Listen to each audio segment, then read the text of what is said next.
All right, so for the month of February, the Players Council is meeting today to discuss specifically the World Championship for this year. We want to finish knocking out the broad strokes, the skeleton of what exactly we're going to be doing. There are some details that we'll be able to leave until later, like for instance the specific times and so forth that events are running at, things like that. But what I want to get hammered out today um, are things that would require us to do stuff in advance. So, for instance, I want us to figure out what we're doing with the buys or invites or whatever form that takes so that we can start announcing with next week's weekend league that, hey, this will earn you progress towards the World Championship. If that is something that we decide that we want to do, now is the time to do it. Um, so let's just hop right in. We had a few things from last month that mostly haven't been done, but I mean, we got the planning meeting, so we'll just leave the rest of that for some other more broad uh, monthly meeting. But so in the Google Drive, we have this document that puts together a bunch of different ways that we could handle the different day schedules. It handles what we could do for buys. It records what we could do even for different brackets for that final day 3 head-to-head competition. I have taken what I think sounds like a good idea and put it here in this combined proposal, which I think I've linked before, but I'd just like to go over this real quick and use this as a starting point. If you guys have any opinions about any of this, of course we can get down into the details and see if it's something that can be that needs to be decided now, or if it's something that we can argue about in the coming months. But anyway, so the general idea of what I'm looking for here is that we would essentially have 3 different I don't know, tiers, levels of the event. First, we would have what I've labeled here qualifier events, which previously is usually labeled as day 1. This is the chance for people who haven't been paying attention or people who don't necessarily have time to dedicate to it throughout the year. This is the time that they can jump in and um, start making a name for themselves and try to earn their way into the event. People who are accomplished past a certain cutoff point, maybe we say that you have to have 4 wins on day 1 to move on, or 2 wins to move on, or whatever our particular cutoff is, will earn you a place into day 2. And then the idea is also that throughout the year, as we run these weekend leagues, and perhaps as we run more dedicated test events like a championship tournament for Fellowship Block or something like that, um, those would also basically the purpose of engaging in those is to purchase yourself a skip to the front of the line, make it so that you don't have to participate in day 1, and would get you into day 2. And day 2 would essentially just be however many rounds of Swiss that we need. That's something that we'll have to decide or figure out what our guidelines are going to be. And this day 2 event is basically deciding, all right, what is the pecking order now that we have filtered out the people that would like to play but don't have themselves honed or whatever. Um, this will determine who the top 8 or the top 16 is, however we want to divide that. And then the day 3. So sorry. So this day 2, which we've been calling before, I have here labeled as group stage event because that's typically what you call it at something like um, TI or something for Dota.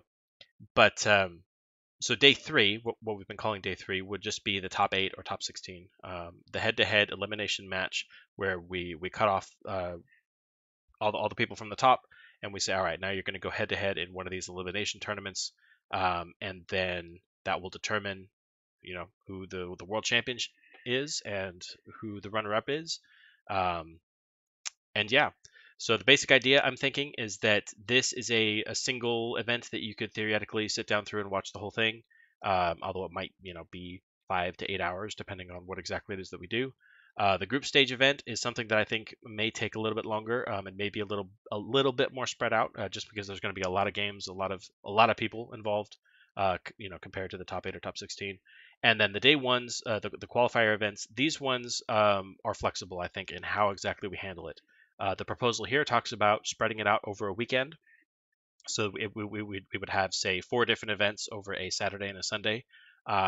We can spread it out even further than that, we could have one weekend per weekend in September. We could have a different time zone offset event there, so that we could spread it out a little bit and make it so that you don't necessarily have to reserve 2 or 3 weekends in a row or whatever it is that we're going to be doing. So yeah, there's a lot of details that we can dig in here. Does anyone have anything they want to say before we just jump into it? Is there anything No, here that so seems far, so completely good. off, that is just totally bonkers and we need to completely rethink and go back to the drawing board, or what do you think? I'm holding my questions because you've got the different proposals, so um, Well, makes so sense to this go is my through them. combined proposal that I'm going to be using as our jumping off point. So all of these are different aspects of parts of the problem. I've basically taken them and I personally have tried to take the best aspects of each one and put them into this combined concept. Um, so I mean, if you want, we can just start digging into the details here and go off of there. But if anyone has anything to say, Yeah, the only thing I would add, because we've talked about it a little bit, mhm. is the group stage event, day two, where you've got 4 rounds of PC and 4 rounds of movie. I guess we just need to put an asterisk there, in my opinion, subject to change depending on Oh, the for sure. numbers. And then I think that's day two and day three, uh, solid proposals. And then of course day one, it's perfectly fine. But of course, I think you've alluded to that, we could do other things for that as well. Yep, I mean, this is definitely in flux. And some of this stuff, I'm like I mentioned before, I don't know that we'll necessarily determine all of the individual details.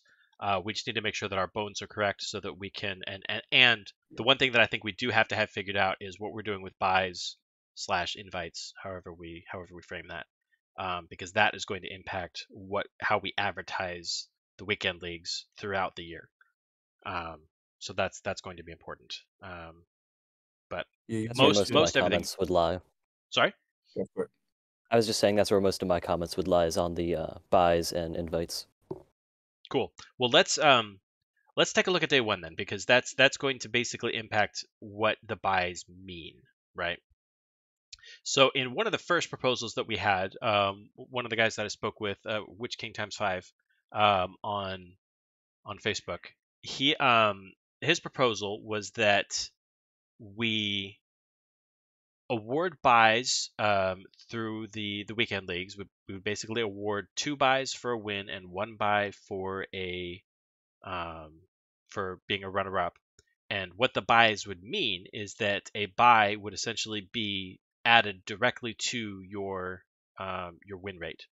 So when you go and you play matches in this day one, if there were if there were 4 rounds of Swiss that everybody went through, you could theoretically have a record that was 6-0 or 4-2 or whatever, because you would have 2 additional games that were added on top of your your win rate there. Um, I I I wrestled with that a lot. Now, I personally have not ran a lot of these events. I've never ran a Swiss, for instance. I've only seen the in theory, like how this stuff is supposed to work out, and to me that made it a little bit unclear as to what exactly it was that you were winning. Like it's definitely an advantage, but it's especially for people that have not necessarily been in tournaments, which I am in that category myself. I find that it's not very clear cut as to what exactly it is that you're earning in those events. So my thinking is that for day one, the what the weekend leagues would do is that they would allow you to skip the line, so that you wouldn't even have to attend day one if you didn't want to. You could just to, I don't know, get practice in or something. But and I'm sure that a lot of people would at the very least be reviewing replays and things like that just to see how the meta is developing and stuff.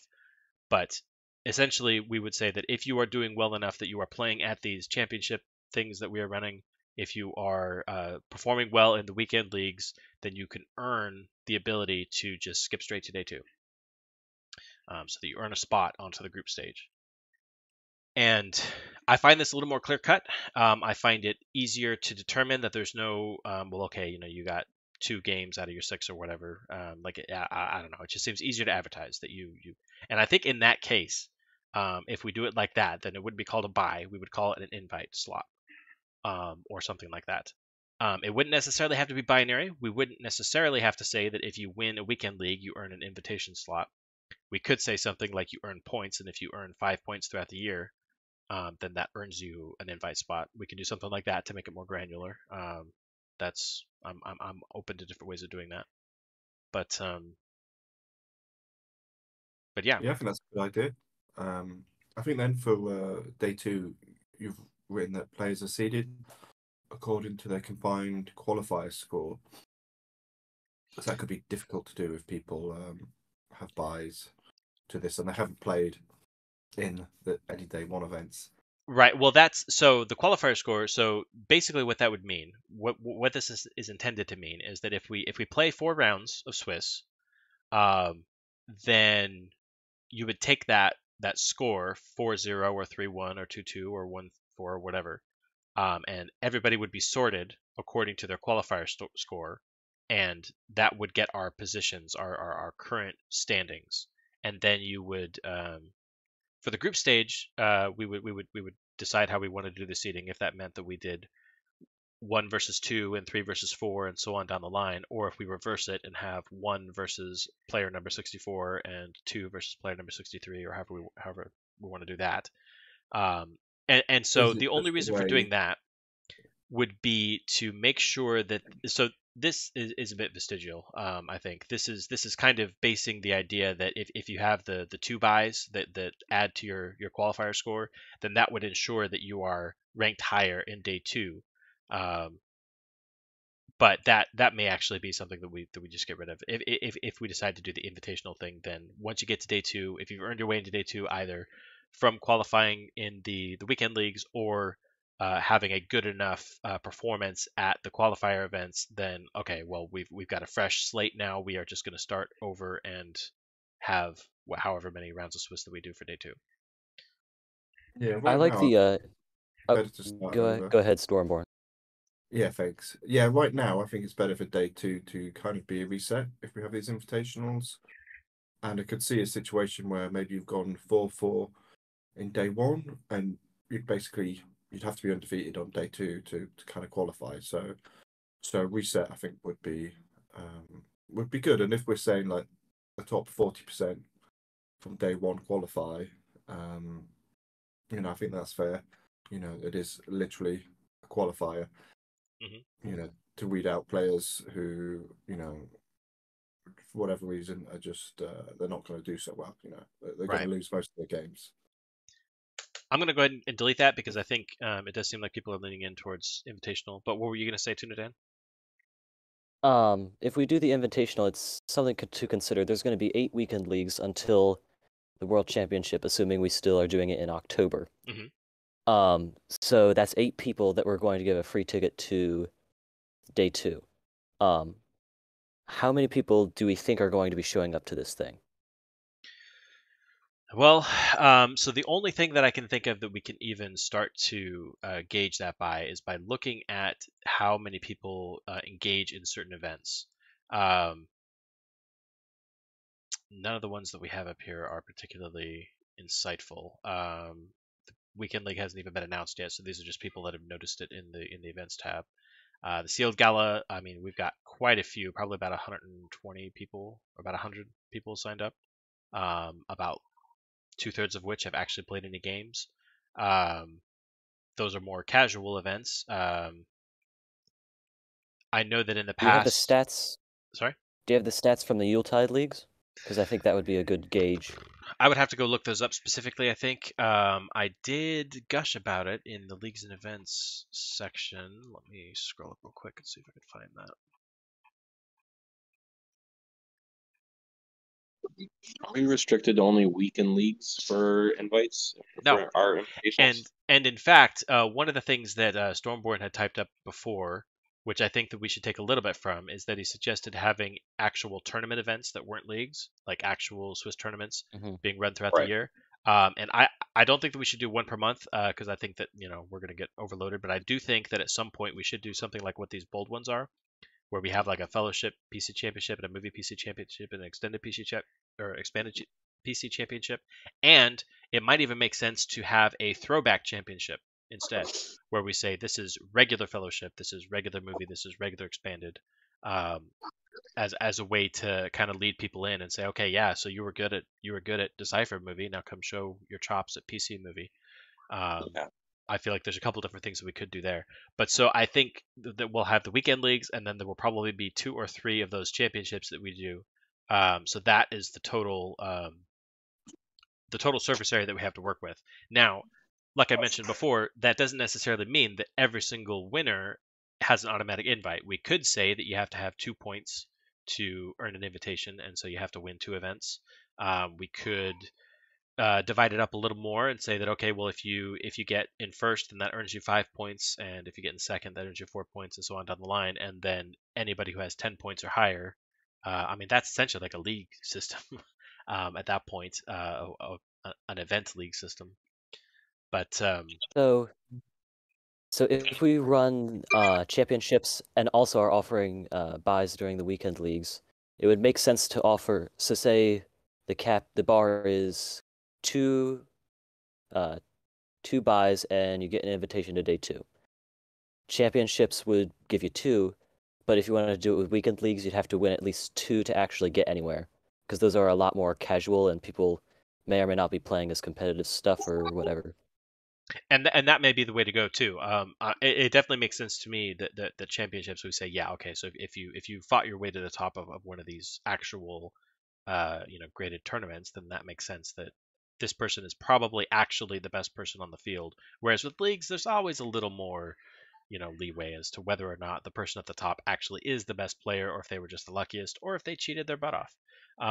So yeah, I There's mean, also the opportunity to change your deck during a league. So if your deck that performs too. very poorly at the beginning of a league, you can easily alter it and rise fairly high. Yeah. I found the stats on the Yuletide League. So there were a grand total of 91 players that engaged in the Yuletide Leagues, getting us a total of 1,100 games. But that's not quite as relevant. But I think the reason why these tournaments are important is for gathering data and highlighting any issues and bugs. So it would be good to have an experimental tournament sometime in spring, I guess. That is an excellent point. We do want to make sure that our software is all up to snuff.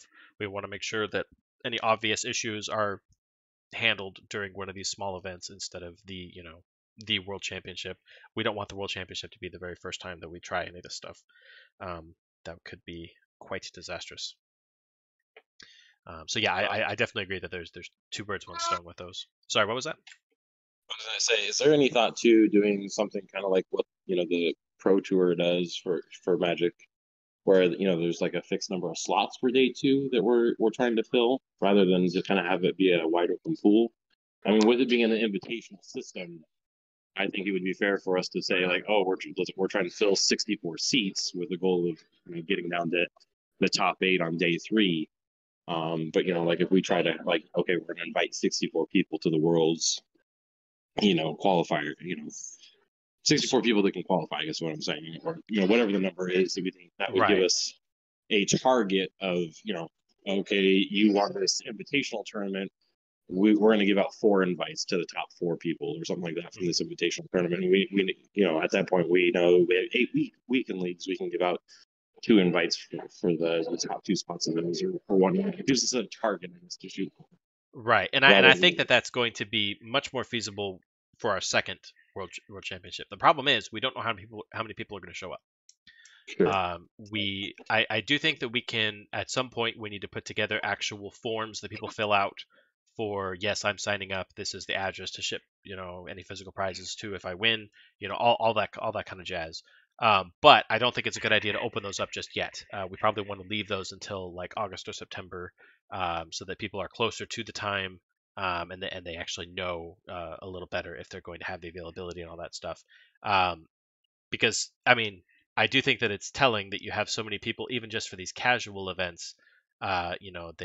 They sign up and say, "Oh yeah, that'd be a good idea." But every single event, this always happens where there's so many people here on the right that just don't even play a single game. So I don't want us to anticipate, "Oh yeah, 100 people said they were going to show up," and then 25 actually do.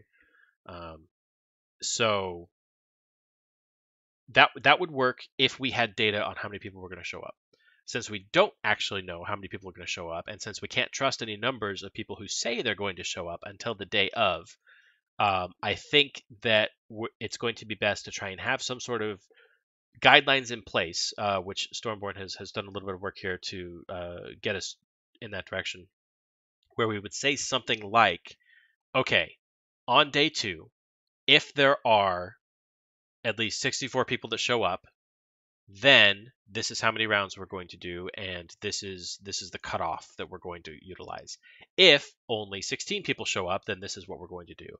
If more than 100 people show up, then this is what we're going to do, and have these kind of guidelines. And as we get closer to the event itself, like about a month out, that's when we announce the details. That once we have a better gauge of, okay, it looks like 200 people said that we were going to show up. Even if we're extremely pessimistic, I think that means we're going to hit that 100-person mark. So now Yeah, we I don't can. think we'll have any problem getting 100 people. Yeah, I don't think we'll have a problem having 100 people say that they're going to show up. I am. Yeah. I don't actually know how many are going to get their butts in seats.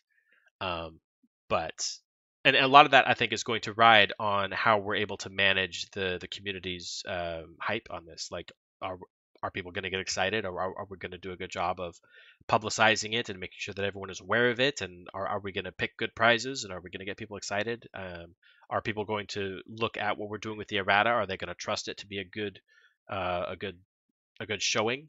Are people going to agree with the system that we've outlined? Witch King was extremely pessimistic about anybody accepting any system that we put out. He was like, "Yeah, any system you put out there, everybody's going to argue about all the details," which to an extent I agree with, but it's such a morass of what could be that I really don't know. I have no And experience to draw from.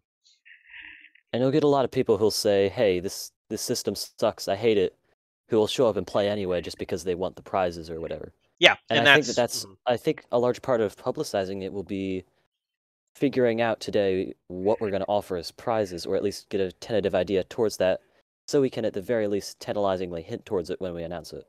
for sure. One thing that also on that, actually, today, I believe I had delivered a box. I need to go down and check. But there was that one guy that emailed the PC's email about a bunch of shirts. And so we're Yeah, going the to have DGMA ones. so we'll have a bunch of those to hand out. We'll have, what else can we do? So some of the ideas that have occurred to me for prizes. Have you guys seen that one dude that does the boxes on the Facebook group? Let me He see if I does the can box find opens. the wooden boxes. Board map, is it? Or See if I can find this dude real quick.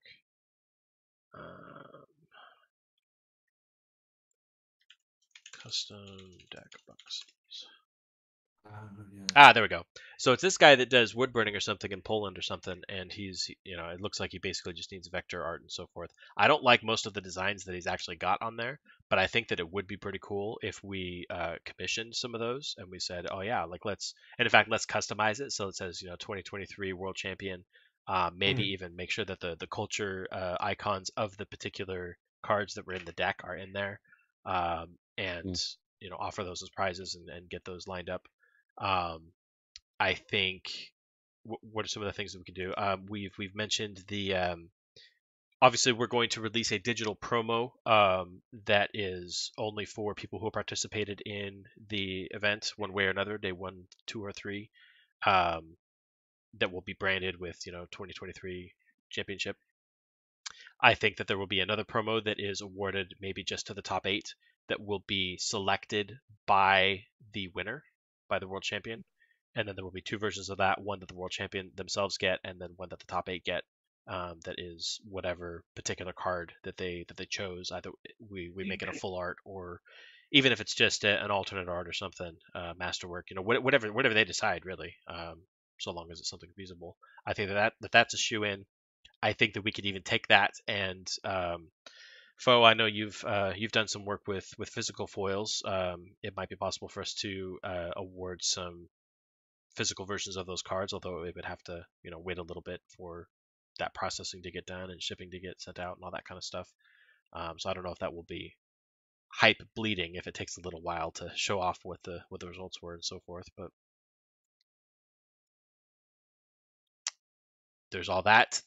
We could straight up just ahead of time buy some booster boxes or ask for donations, ship those off to winners. Emaz had that shadow box. Yeah, that's right. Emaz did mention the shadow box.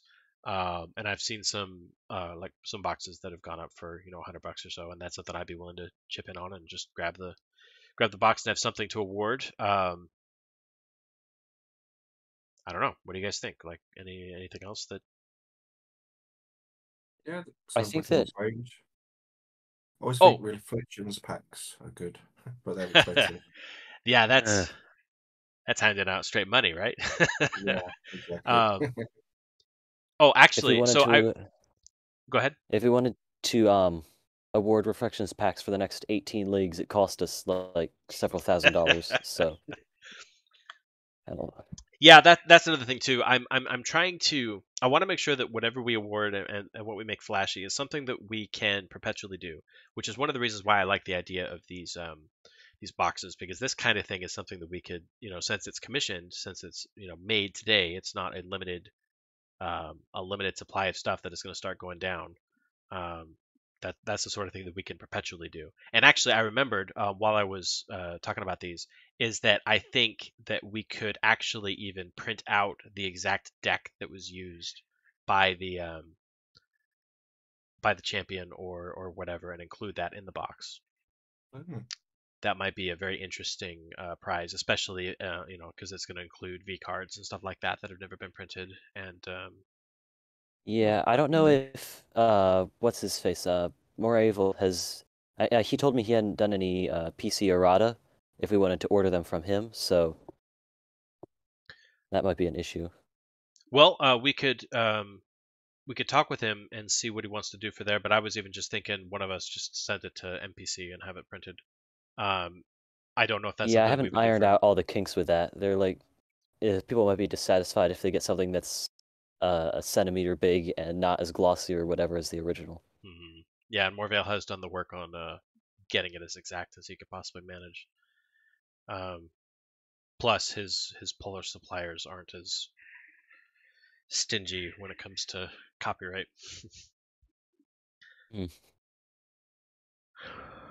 Well, yeah, I mean, so I like those directions because it's something that we will be able to always be able to do. I mean, I'm also okay with awarding boosters just because, well, I mean, from a certain point of view, prizes are bribes for people to show up, and if it's something that people already have a value with, then they can say, "Oh yeah, like I earned $200 worth of booster boxes or something." Yeah, Yeah, you might very one well last end up. thought would be Keep going. maybe a card design for the winner. That's decide a each possibility. player. Like actually, so basically saying that you get to sit down with Tunadan and Finarfin and have input on a card that's going into V2 or V3. Yeah, it's cheap. Yeah. But, it would be I think greatly appreciated. Yeah, a lot of people seem to have a lot of ideas about dream cards and whatnot.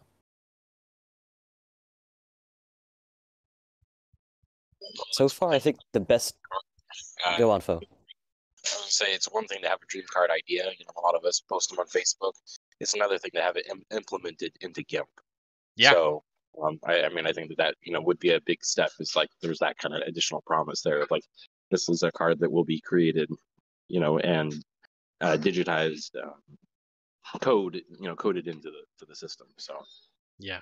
Yeah, we wouldn't just accept every submission, it would be there'd have to be a bit of back and forth, wouldn't there, between? Right. Yeah. And yeah, we would definitely have language saying that, yeah, we're not taking literally anything. Like we will take your stuff as a starting point and we will design something with your feedback. But what I think Fo is just saying is that it's very appealing. The idea that yeah, it's not just, well, really, it's not a dream card at that point. It is a card, that has been implemented and other people are playing with.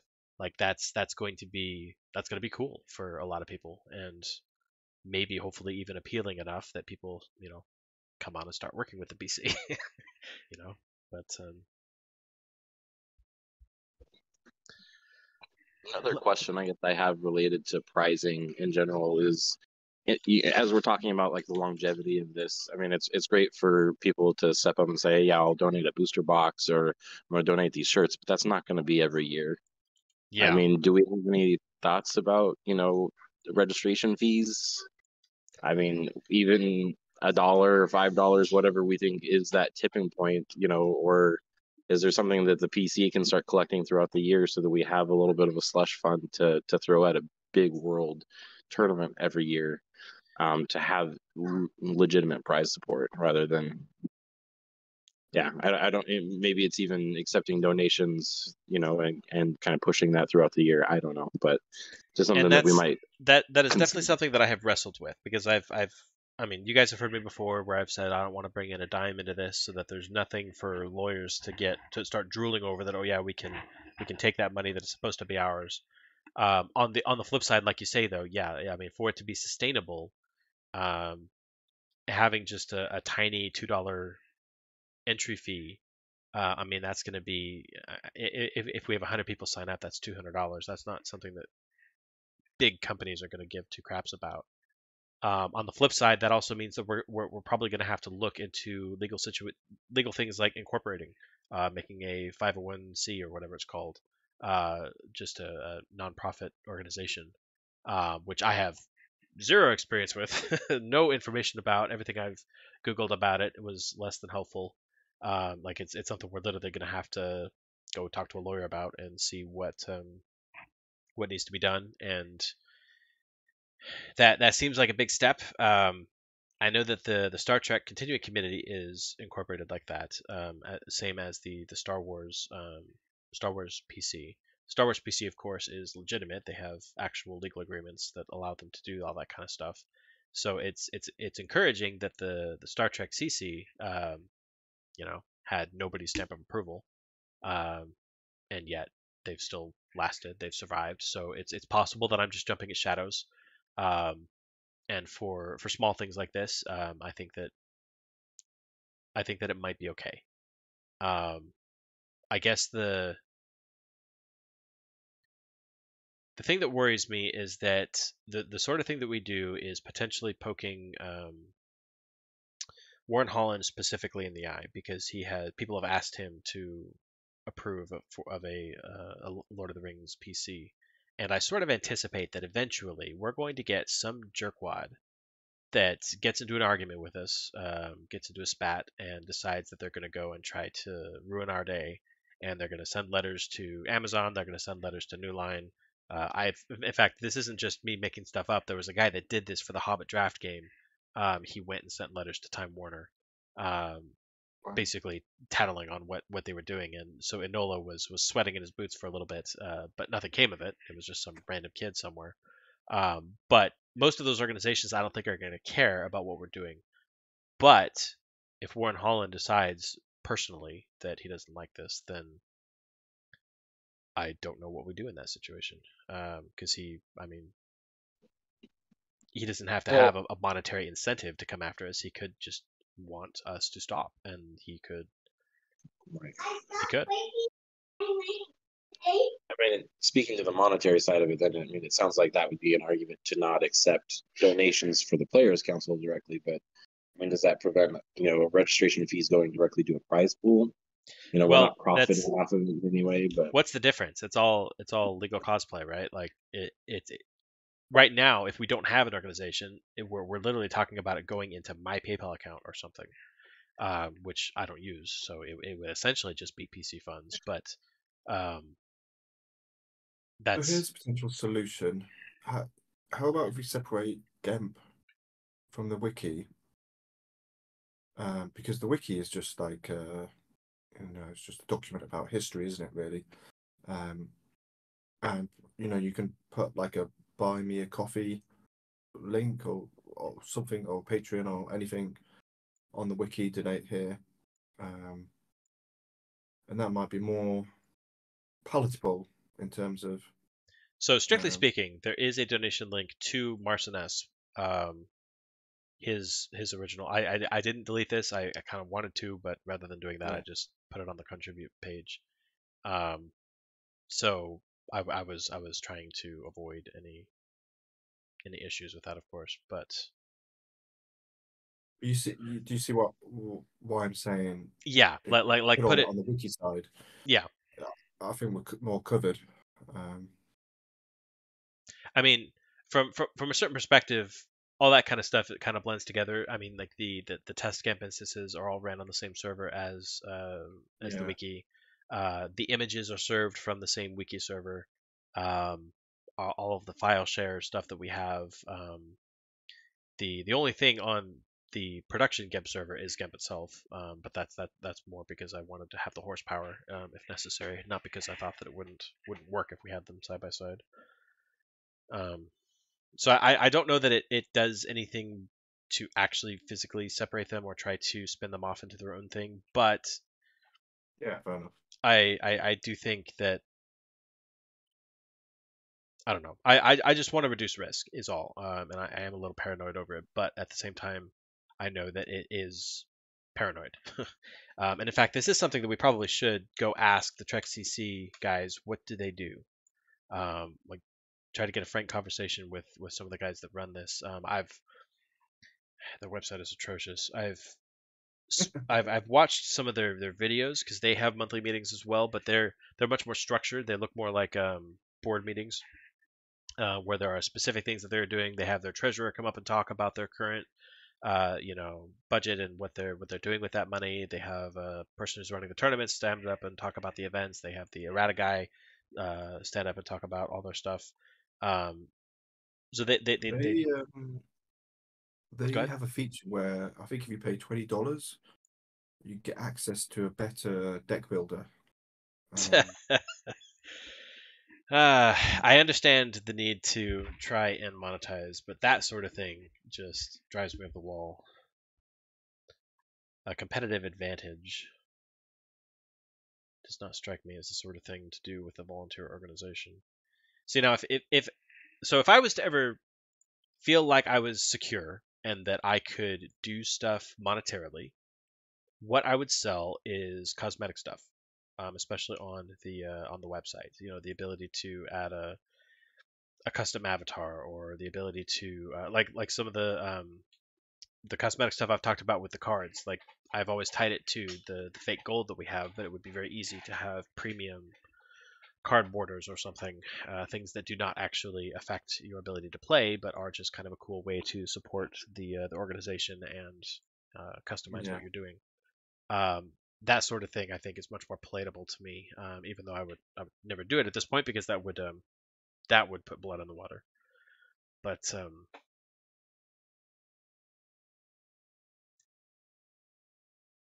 I mean, there's also sorry, go ahead. So on the topic that we actually met about, we yeah, got off topic there, sorry. But so far the best prize scenario seems to be to slowly give out those what little stuff we have, space it out as much as we can, and when that runs out, then we sort of figure it out. But what we have, if we have a Shadows box, if we have deck boxes, if we have the ability to give out online promos, we have the shirts, I think we can make just the shirts in the box last maybe 2-3 years. And so after that, I think... Do we? Do what? Or do we? Do we have boxes? No. No, I was just talking about the booster box. But the booster box, yeah. Oh, booster box, that box. Yeah. Gotcha. Yeah. I think we have enough with the booster box. Say we say, oh, we'll hand out 6 packs, 6 Shadows packs if you win. And if we space it out like that, I think we can stretch it along with the DGMA shirts to last us Of course, postage is a cost, and If it was something that was happening all the time, I would definitely look into wanting to try and figure out what we're doing for funds. For a one-time, so it depends obviously on how much stuff we're shipping out. But let's say that we awarded stuff to the top 8 people. That was the what we were going to be shipping was stuff to the top 8, and maybe a slightly bigger amount of stuff to the champion and the runner-up. 8 decently sized boxes to ship is probably looking, if it's domestic, we're looking at about $20. If we're looking at international, of course, sky's the limit. Who knows? It could go as high as 100 if it's assuming a reasonably small box. It could be as high as 100, or even more, depending on the exact situation. But so worst case scenario, we have 8 people in Eastern Europe that all win. We end up needing, so I mean, I guess that comes out to $800, right? well, I I guess in doubt that that case, that's ship it all to me or to someone else, and then I yeah. or somebody else If just if individually if ship if it. it was to get to that point, I would cringe a little bit. However, if the total amount of shipping was going to be around $300 or less, that is something that I'm willing to absorb. I make, well, not to make it all cringy, but I do make 6 figures doing development. It's not a problem for me to do things like that. It's not a burden. Um, for a once a year thing. Now, if we started to have monthly big events, that would be a different thing. If we started to have other championships that fed into the World Championship, then that we would have to figure something else out. But I am Yeah, willing and to put myself on the we line could that figure something out, yeah, couldn't we? I mean, even sponsorship, right? We got, could reach out to category 1 games or one of the other big shops and say, listen, we want to spend $400 on prize support. How about you sponsor World Championship? I mean, there's options, isn't there? I think yeah, for next year and onwards. yeah, Yeah, we if we reach definitely out to like a category 1, because the category 1 guy Scott Church. isn't like, yeah, he's more or less supportive of what we're doing. So Yeah, I he mean, he created. created an account on the PC server, so if we asked him for a donation of like, hey, can you donate X card or Y card, or maybe something bigger, I don't know. I don't know Right, and what he's got in stock these days. this definitely gets to that area where it's like, oh man, I hate not needing to be the extroverted social person that actually goes out and be charismatic.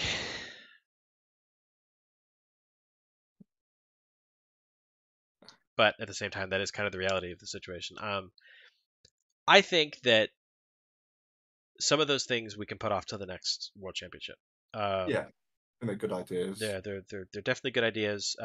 I think that it's going to require that we have at least a little more of a track record so that we know it's not going to be just a complete bomb or whatever. We can point to it and say, oh yeah, this is what happened last year, and this is how we anticipate the next year going. Um, in the meantime, I We think that can also go ahead. we can also keep changing the prize pool slightly because people are more likely to show up to an event where it's not the same prize every year. Mm-hmm. Like there's going to be stuff that's going to continue from year to year, like the digital promos and whatnot. But if say one year you do the deck boxes, one year you do the shadows box, one year you do shirts, one year you do, and again that would stagger out our prize pool while keeping it in variety. And actually, one of the things that I've had in the back of my head, so I have or had a complete set of 1 to 10, because I actually did collect back in the day. I just find it rather pointless at this point.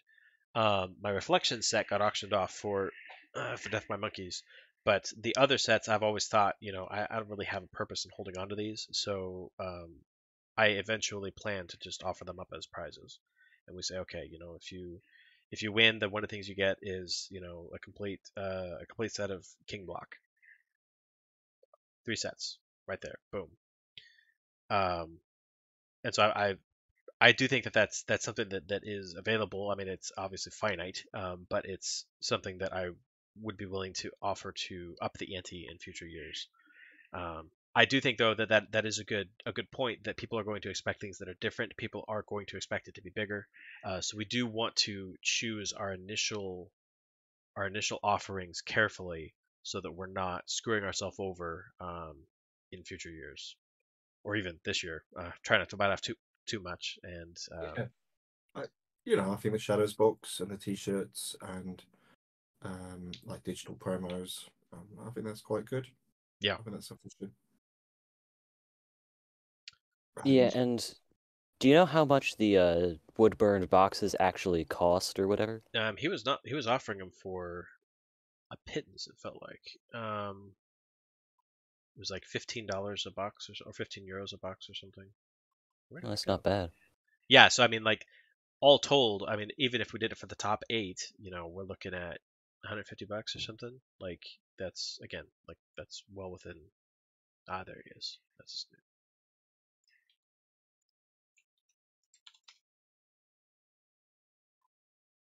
I think he said €30 each. €30 each. I 30 think that's what I euro read. each. Well, then maybe we just do it for the champion and the runner up. But I like the idea of printing off the champions deck.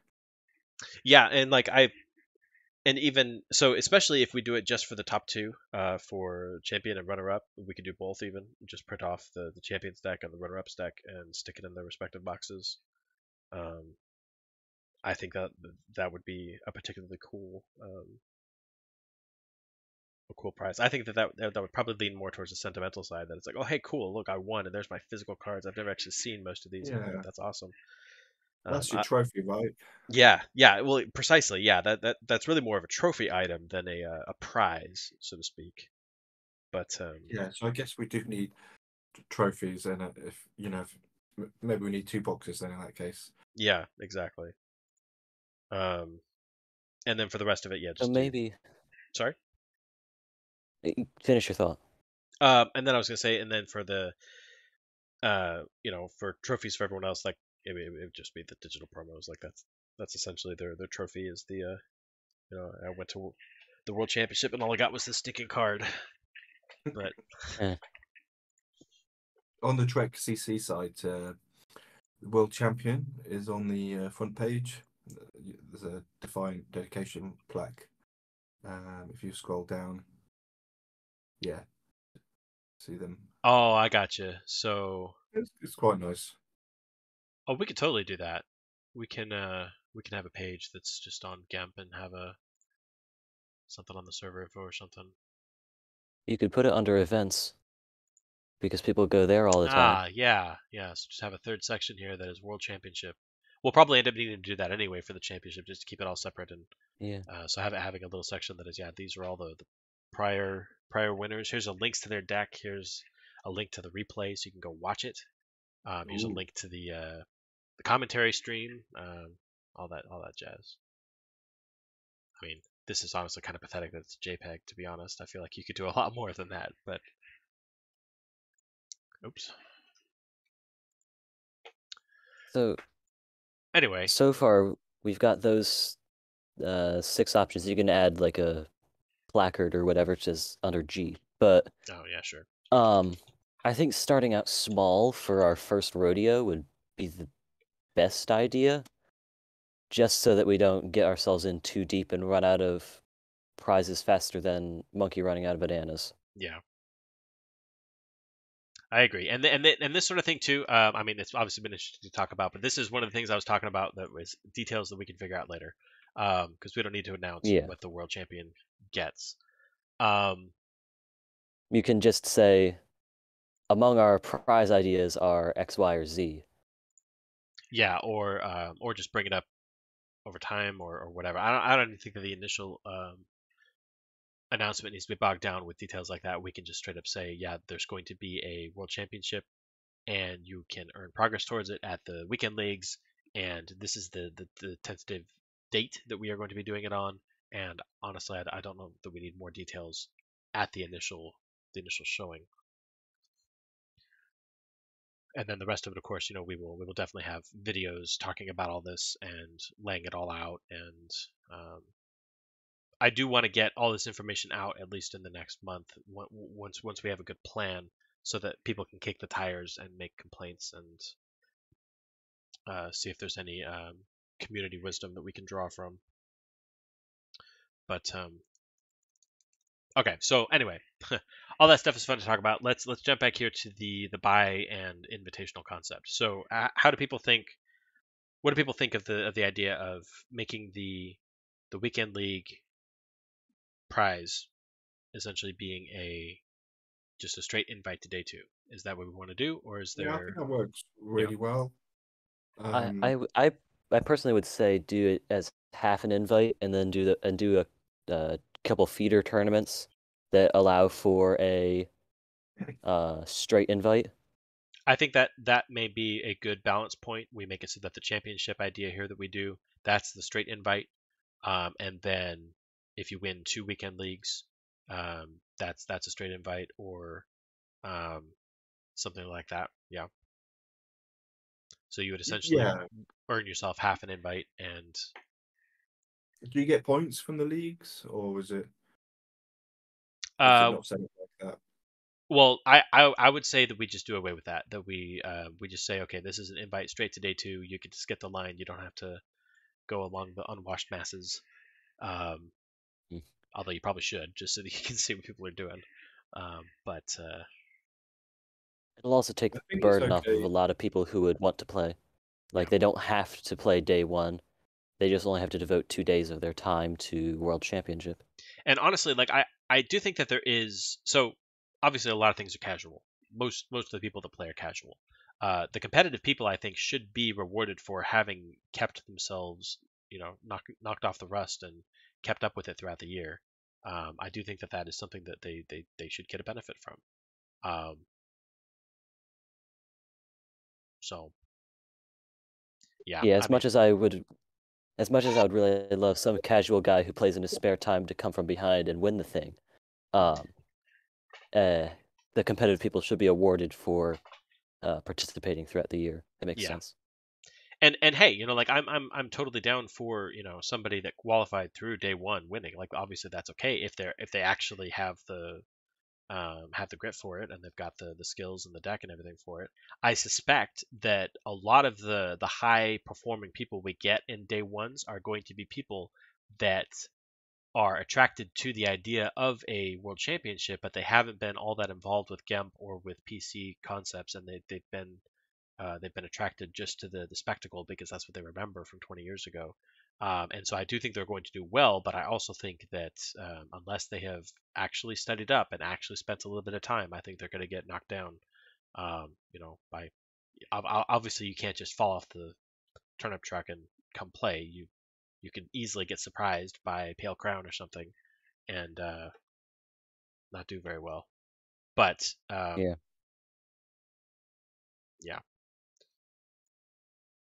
So so I guess how do we frame that then?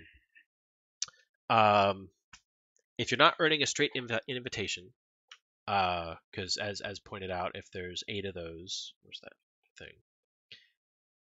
We're starting in February, so that's 1, 2, 3, 4, 5, 6, 7, 8 weekend leagues. So that'll be 8 people potentially at the top, rather than 8. So are we saying that 8 invites is too many into day two? We alternate the weekend 64. League? So could we make every other month be the prize of a qualifier? We could. That'd basically still be the same as 2 leagues equals a bye.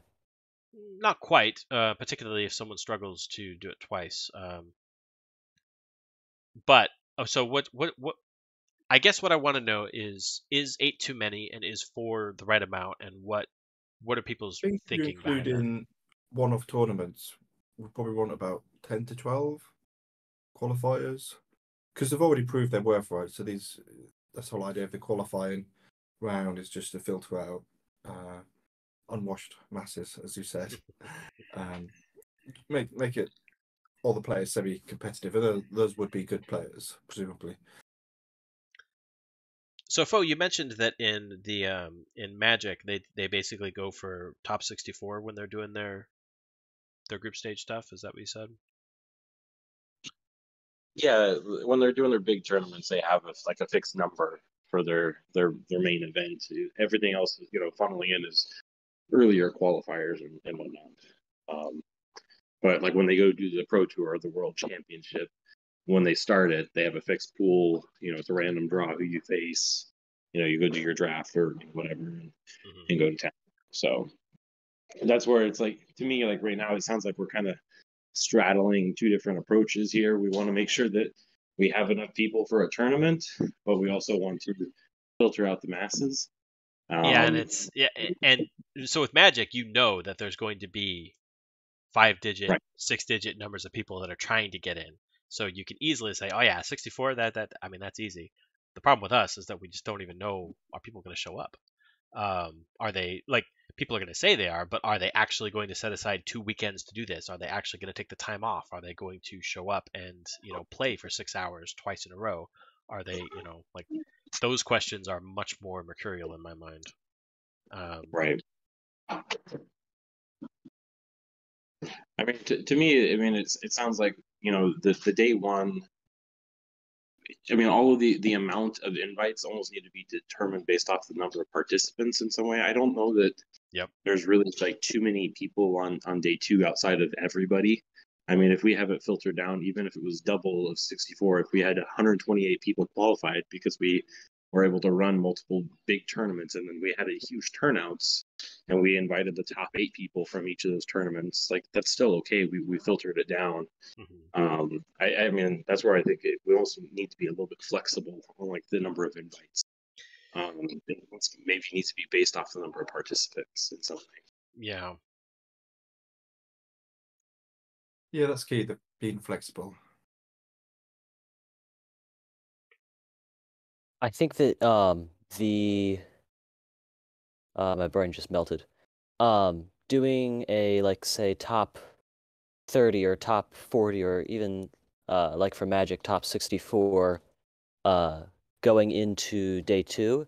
GEMP's interface already, or not interface, the way it runs tournaments already lends itself to that because it automatically ranks you into how many places as the number of people. Right. I hope that makes sense. Yeah, and so that's actually something to consider now that you mention that, because a lot of the assumptions here is that we can tackle the math and figure out that, okay, after X number of rounds with X number of players, you must have 3 wins or 4 wins or whatever, and that is our cutoff point that we're aiming for. But maybe it's simpler for us to just say, actually there's going to be 32 slots for day 2, there's going to be 64 slots for day 2, and however many people show up, maybe that means that your day 1 is dead simple. And because only 70 people showed up, so you only have to be better than the bottom 6 to make it into day 2. And so in that sort of situation, if we say up front that, okay, it's going to be 32 slots or 64 slots, I think in those situations having 8 automatic invites is not going to be a problem. That we can just straight up say, if we have a fixed number of slots, day 1 basically just becomes a last chance qualifier. Yeah, is the term that's used in Magic, and I wouldn't say it's even required at that point. well, so unless we haven't filled those slots, right? So my thing is with once we have slots, there's still unless we're going to track everybody's performance at these other tournaments and such, which is what I'm basically trying to avoid. I want to just have a spreadsheet that says, okay, this one person has won one invite or whatever, without needing to keep track of all the 70 other people that participated and what their ranking is and all that kind of stuff. We can just say that, okay, there are these 8 slots that are going to be filled by people that won the championship or the weekend league, and then past that, okay, well now it's there's 24 more slots that need to be filled by people from day one, and that's where the Swiss stuff comes in, and we start ranking accordingly. To me, as someone who has no experience, that seems very straightforward and easy for me to track. But I will admit that I have no experience in these kind of things, so maybe I'm trying to oversimplify it in my head. Excuse me. I think if we go pretty conservative and say, okay, what's a good multiple of 8? 56 players will get in to the day 2. That means that if we get 70 people, that still means there's a little bit of competition. Still means that there's a reason to have that, because if 8 people get in, that means there's slightly more competition on day 1. I lost my train of thought. I don't know where I was going with that, but I think that doing a fixed number of slots makes more sense, just because it gives people a clear idea of what they're heading into. I guess we're merging 3 or 4 different tournaments as well, so there's a bit of complexity there, isn't there? Yeah, and we They don't might not have really. the same number of rounds. So if Expanded has 16 players, but Fellowship has 64 players, it wouldn't make sense to have 6 rounds in both of them. I feel like what we're missing is the data from having run a few tournaments. Yep. To kind of get a feel of what the numbers will be. So if we run a random Fellowship tournament in, say, March, April, and 75 people playing it, that would give us a bit of a baseline for the numbers that we're going to have. And the way day 1 is set up, I think you put down 4 qualifier tournaments. Would we restrict people to playing in only one tournament? Would they be able to? And that's play a fair later point, on? because originally the idea was that you only had to have X number of wins to move on, and so in that case it didn't matter. If you want to show up to all 4 and get your wins that way. So yeah, that may change based on this how we're doing it. We may end up needing to say that, okay, you sign up for one day 1 tournament, one qualifier, ideally based on your own time zone or whatever. But Yeah, so say we want 100 people. Say it's a bit more successful, and some of the lead-up tournaments are more successful, and we restrict ourselves to 100 people for day 2. But then you're still going to have probably at least 10% no-shows, right? And we won't know how many people are no-shows until the end. So I'm basically just saying that it's quite complicated without offering a solution. But that's a fair point. I had remembered the no shows for the top 8. So like, for instance, I would actually want to make sure that the top 10 or so forth were I think a top informed. 16 would be Do what? a top 6, like a top 8, and then a list of 8 replacements or stand-ins. Yeah. So like if up to 7 or 8 people decide to drop out, well, they I were mean, above it's you. unlikely, but you Yeah, never yeah, know. but yeah, that totally makes sense. But that, to your point, that does make sense, that if we do end up saying, okay, well, there are 32 slots or 64 slots in day 2, well, that means that we're going to have some sort of backup if people don't show. And Yeah, I mean, I think if you go back to the Excel, I think 64 is a good number for day 2, or maybe around 100, because after 6 rounds, should have one winner and 6 people who are 5-1 or better. You might want to have more rounds. You might want to play with the numbers a little bit. But that's yeah, fine. I mean, I think the 64 does sound decent, and I mean, not just because that's what Magic's done. I mean, it sounds like it just feels like a good number. 100 people showing up on day 1 they would get winnowed down a little bit, but at the same time, it's still decently possible for us to run just the 6 or 7 Swiss rounds. Yeah, however many that and is. it doesn't show what the numbers would be if you played 2 more rounds. It'd be quite interesting. I guess everyone who is 6-2 or better probably would be in the top two in that case. So in like cell G5, there's 15 players there. They're still in with a shout at round 6. Half of them will win in round 7. And half of the people who are 5-1 will lose and go down. Yeah, so it seems like if you want to have 8 rounds, 7 rounds, around 64, it's probably a good number. Yeah. And I do like how this kind of lines up a little bit. So that's 7 players. If we have a top 8, if we have a top 16, then these two groups are basically, or those 3 groups, I guess, are enough to do the finals plus reserve. Yeah. Okay, well, let's I think if we want actions that we can actually do, I think we need an experimental tournament that we can kind of promote. I think I agree. I think we need to do one sooner rather than later so that we can see what the state of the software is. Yeah.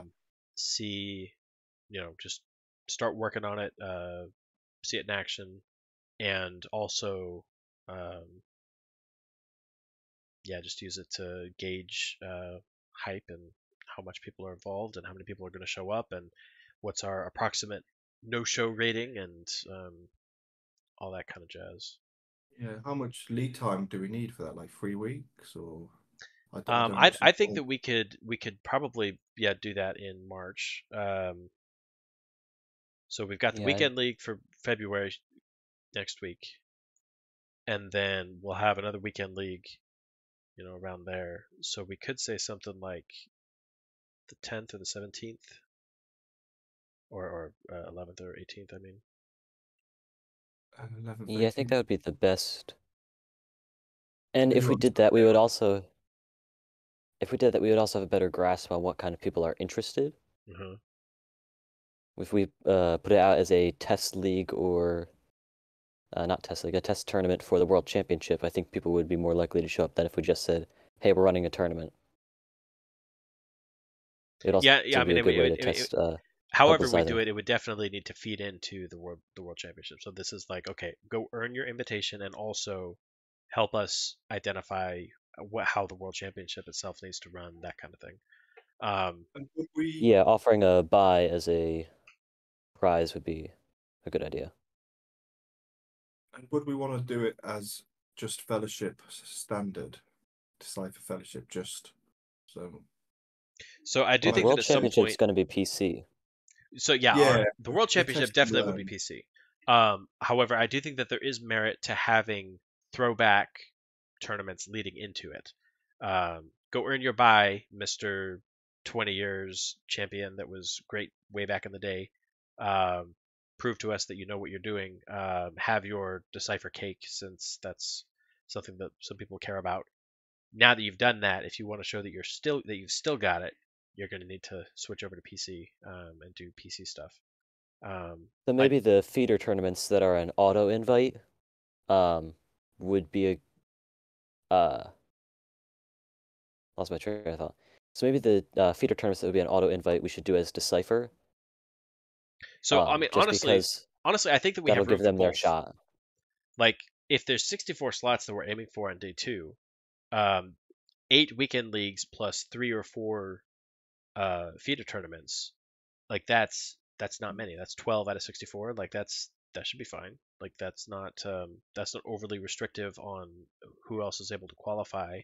And I mean, if you got to that point, you proved that you are, you know a little bit of what you're doing. I've never won any of these leagues. I'm pretty terrible at the game. The best I've ever done is in top 10, just on very very smaller ones. So I don't think, personally, to me, that doesn't look like a problem to have 12 invites um, Okay. on a 64 slot structure. They're not like as, I don't know, formalized or something as having a world league or something would be, but I mean, it's I don't know. I mean, am I wrong? Does it seem like 12 slots would crowd it out, or does it At least 52 people to be fed in on day on day one. one? So if Yeah. 70 people show up on day one, that means that 18 get eliminated. Yeah, 18. So there is a reason still to compete. That's 52 people that are getting in it. So it's not too small. It's not like it's an unattainable amount. It's the clear majority. Right. I'd say 12 sounds right. Yeah, What I do you mean, think, it's Stormlord? it's within reason, isn't it? You know, it might turn out that we get 200 people turning up for the qualifiers, and but perhaps 12 was too many. But we'll just use that to learn for next year, I guess. Yeah. If Um, and this yeah. is also something that we can. I mean, depending on how far in advance we do the qualifiers. I mean, if we do them the weekend before, then we're probably not going to have enough time to be able to scramble and readjust things. But if we had them, for instance, in September, and then we look around and we're like, holy crap, like there's 150 people showing up to each of these.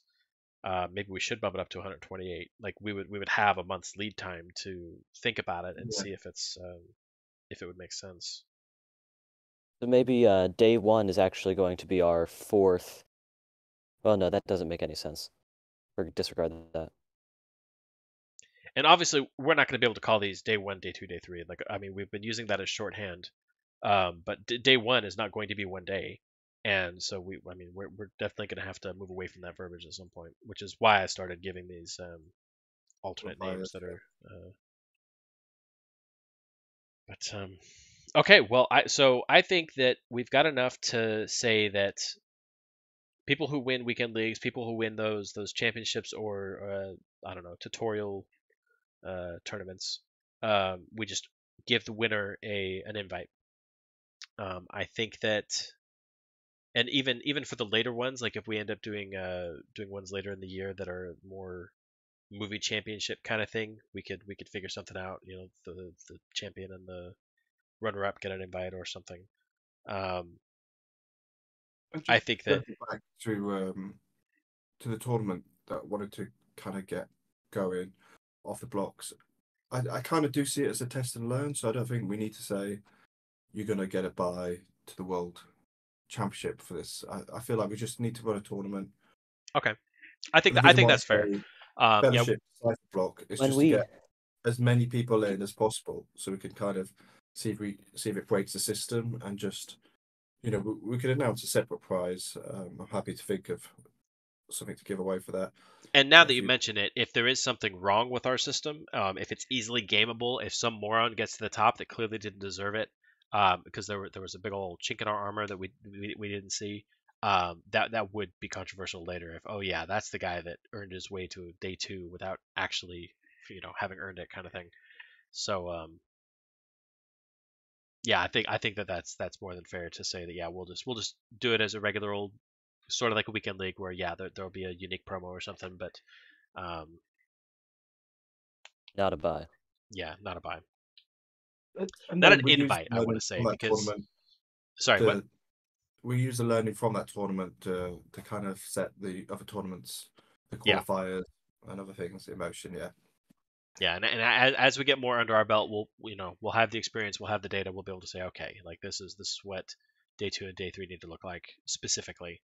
Um, but yeah, okay, yeah. So based on all this, I think that being able to offer invites to day two for the weekend league, should we call them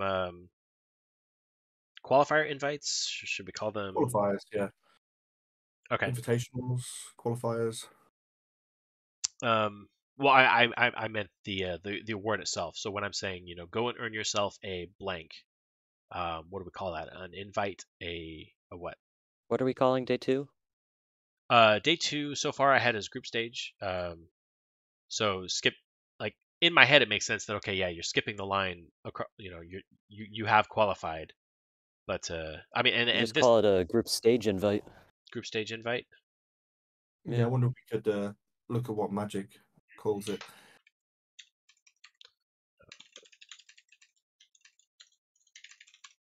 I'm more familiar with Dota. Wordy with no. Give me an infographic. There we go. That looks like an infographic. Let's see. Qualifier play-ins. Qualify for the Magic the Gathering Arena Championship or Pro Tour, and then you have the actual Arena Championship. I mean, yeah, it's just an invite to the, whatever the event is the way I would see it. Yeah. So. Which if again you move away from the day 1, day 2 terminology, day 1 is, now spread out over multiple invitational events. You're just trying to get an invitational to the World Championship, which is day 2, really at that point. Yeah. Okay, that makes sense. So the qualifier events that we do, although previously they were thought of as day 1 of the World Championship, that's really kind of a separate ancillary thing.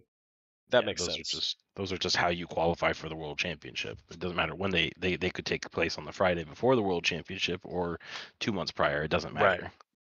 Okay, that makes sense. So we'll just call it a World Championship invite, and you earn yourself an invite by getting to the top of the weekend league, or and we'll just not talk about other events. We'll announce those as those come up. Yeah, people might be a bit scared if they think the only way to qualify is with weekend leagues. But right, yeah, and that's obviously not going to be enough. Like a 12 people entering in, that's basically straight to the top 8, which is unexciting. I think you do have to mention that we're going to have these big qualifying tournaments. Yep, and I think we might even. Would it make sense to mention the 64, or do we want to leave that for a later date? I'd say save that for later. I think it's 64. What was that, Stormboard? We internally think it's 64, but I guess we don't need to mention. Okay, that makes sense. Yeah, don't tie our hands unduly, in case. What do people think on that? Yeah. So all right. So it'll just be. Sorry. Would it make sense to have the to name the feeder tournaments that get you a bye to the World Championship as championships, and then classify the qualifier event as like a walk-on event? I think I've heard of last-minute qualifiers being called walk-ons, and I think that people would be familiar with that. I definitely think that the any of these individual tournaments that we run, I think that we can classify those as championships. Weekend leagues, maybe we could rebrand them. Weekend league is something that people know happens. Maybe there's an additional suffix or something we can give it, or prefix or whatever, like World Championship lead up weekend league or something. It's not really a regional. We don't have that concept. Perhaps monthly qualifiers. Monthly qualifier. Weekend qualifier. Yeah. Something if it like says that. Qualifier, I think people will react to it. Yeah. They'll be like, "Ooh, I can qualify." I think that's a good idea. Do something like the weekend qualifier, and, kind of tie the two together, bridge the gap between the old weekend league and the new qualifier. I mean, nothing changes about how we run it. It just recontextualizes it, reframes it as why you are playing it. And to be honest, In I do think reality, that the only thing different is the extra bye. Yeah. I think that is going to result in a little bit less casual buy-in. People are going to start viewing it as a competitive thing. Now, which is probably fine. We have the Sealed Gala now, and lots of people casually play those, so we can start to divide things up a little bit and really kind of focus the weekend league down to the competitive offering. I think that'll be okay. Yeah, and people can still casually play it for the promos, even if they don't care about the bye to the World Championship. For sure. And to be that's honest, probably what I'll end up doing, because I was mentioning likely wouldn't win. So I've harped on the 8 or 12 invites, but if somebody qualifies twice, like for instance, just to pull a name out, if Vigo ends up winning one, I doubt that he's going to stop playing. I think he may try to deny other people invites, which Yeah. fair cop. I think that's that's a legitimate strategy.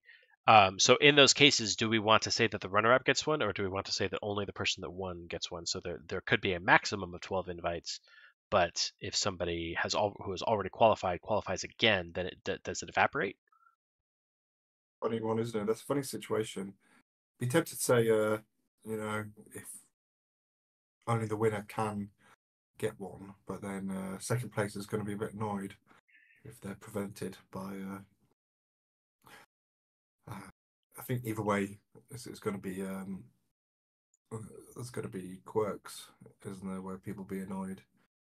I think that we have enough high riding players, like a lot of these names on here, Kos, Fly You Fools, Sergeant Drano, Daisukeman, Sauron, like there's more than just a handful of people.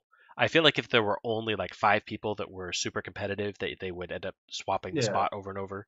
But I do think that there's enough players that's not likely to happen. I do think that it could happen, but it's probably not going to end up in a situation where, say, we have the top 3 people are all people who have qualified, and so are we really going to give player number 4 here an invite? Yeah. I don't think that's going to happen. Need But to write it down beforehand so that it's fair when it's out there.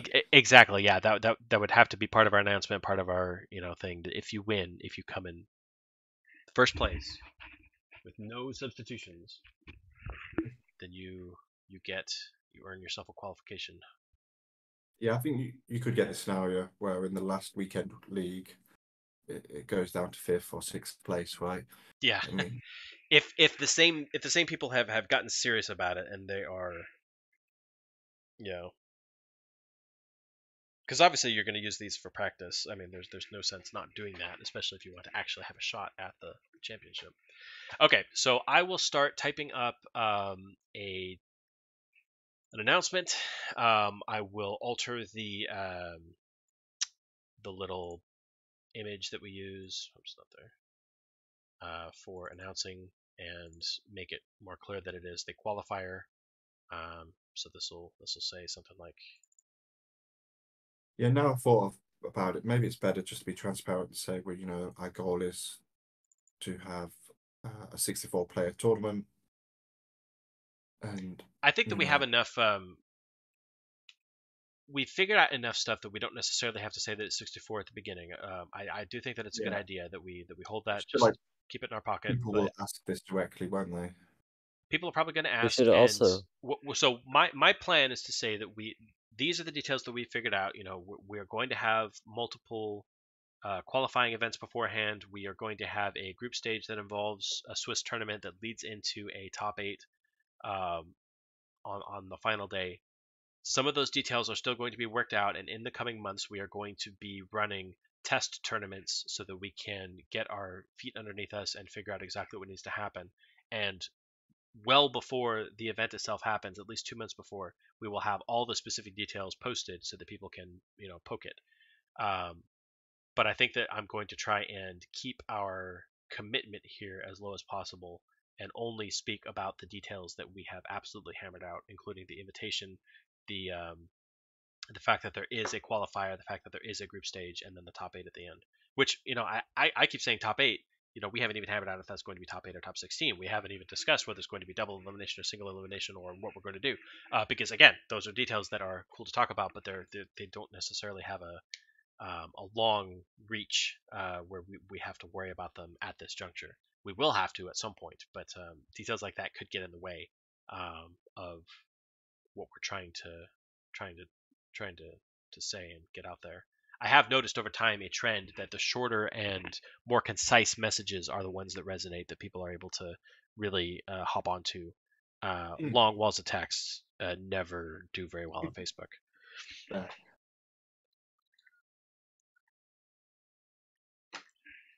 Okay, well, do we want to put a date in for the test and learn tournament?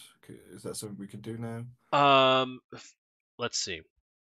I think that we can probably determine that. So if our weekend league is going to be the 24th to the 26th, then I think that we could go ahead and, let's see. The gala is going to run for 20 days, probably from the 10th to the 30th. That's usually how it goes. We on the Saturday the 4th. That's 2 weeks away. That's 2 weeks from now. We're going to have the wrap up of the gala here, and then. I don't know if that's too soon. I mean, Yeah. I don't have to be free for it, right? I mean, Right. Well, it would just.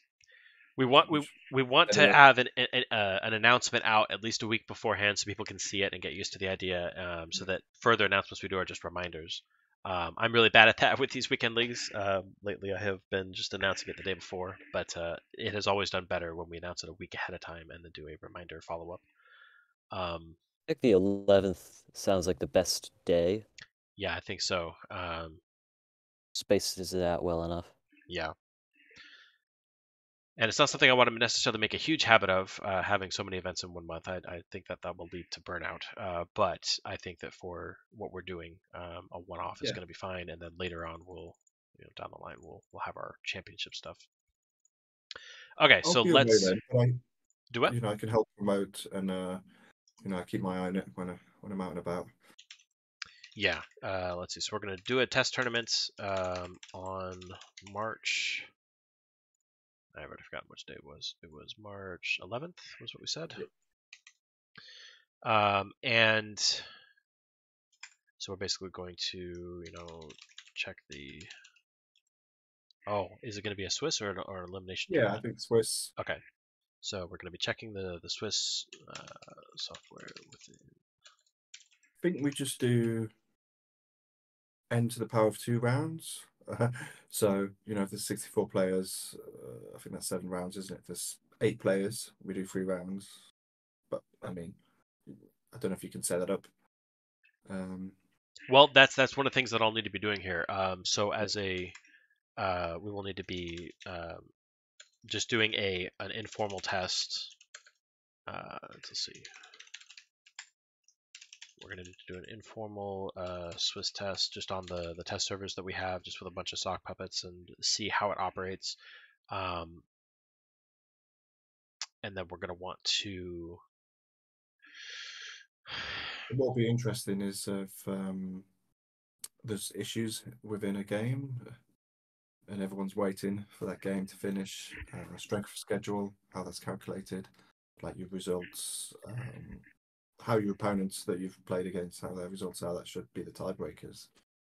Right. Yeah. But I mean, this is why we're doing it, right?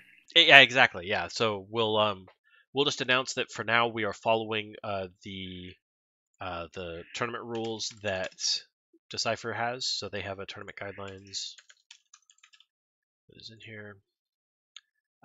So this is digitized, so we can read through this and declare that this is approximately what we're going to follow, just so that there's something in place for like the tiebreakers and stuff like that. And then of course what we will have to do is we will have to have our own document lining out everything that we're doing, what our rule situation, our judgment situations are going to be, timing, how many, specifically how many rounds, what mode it's going to be, whether it's going to be, not blitz, I assume. Actually, so we're gonna have to come up with a new timing on here, because 30 minutes I think is approximately what we should be shooting for, but 3 minutes may be a bit much, especially if people's computers crash or something. So I think that we can. Number? So the first number is the total amount of time that the game itself can take. If it takes more than 30 minutes, then it immediately ends, and whoever's ahead wins. The 3 minutes is how long. That is your total chess clock for the whole match. So if you delay for more than 3 minutes, then you automatically concede. So that needs to be. I've lost so many games because I've been timed out. Well, Yeah. I started to put it to glacial. Yeah. Well, that's definitely an option. And that's why it's there. So I think that for the tournament though, people aren't going to be roping people out, and if they do, like, okay, well, you lost, so who cares? So we might even just do a 30-30, or a 30-10, 30-20, something. Yeah. Because if somebody disconnects, they disconnect. Like, sorry, bro, you lose. This guy's not going anywhere. Like he's already allocated the time to continue playing ahead, and it's not like he can wait for the next round to start. It's not like he loses anything by having to sit through the 30 minutes. but yeah, figuring out exactly how that works. I think that at least for the elimination tournament mode on GEMP, as soon as everybody's games are done, it immediately moves on to the next round. But I don't think that's how Swiss can work. So yeah, we'll just have to see how timing is handled. Add or configure timing to be 30, or 10 minutes or something. Play around with that. I think that that's essentially all we need to do in the lead up to the test tournament, and then the test tournament is going to give us more information about, okay, well, what do we need to do? Yeah, so sounds good. we'll reorient then. And of course, I've still got the checklist items here for long-term stuff, or I guess medium-term at this point. Stuff that I want to, features that I want to add, especially resume from replay.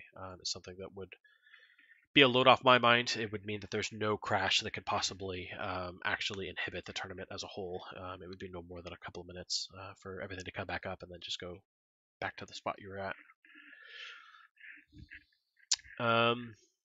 Okay, any other last minute stuff people want to talk about before we wrap this up?